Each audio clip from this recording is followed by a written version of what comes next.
নমস্কাৰ, আজি আপোনালোকক লৈ আনিছোঁ গড়গাঁৱত থকা কাৰেংঘৰত। এই প্ৰাসাদটো শিৱসাগৰৰ মেইন টাউনৰ পৰা 15 কিলোমিটাৰ দূৰৈত অৱস্থিত।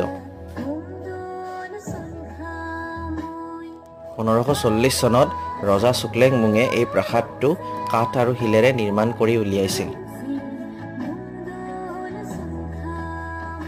1747 চনত ৰজা প্ৰমত্তৰ সিংহই এই প্ৰাসাদত এটা মেনচৰি গেটৱে নিৰ্মাণ কৰিছিল।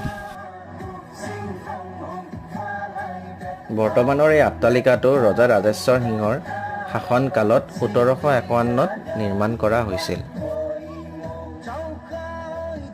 গড়গাঁও ৰাজধানীখন এখন শক্তিশালী ৰাজধানী আছিল আৰু এই ৰাজধানীৰ পৰাই শৰাইঘাটৰ ৰণডংকা আহোম ৰজাসকলে বজাইছিল। বিশেষকৈ মোগলৰ যি শক্তিশালী সৈন্যৰ পৰাভূত কৰাৰ যি ৰণকৌশল এই ৰাজধানীৰ পৰাই পৰিচালিত কৰিছিল।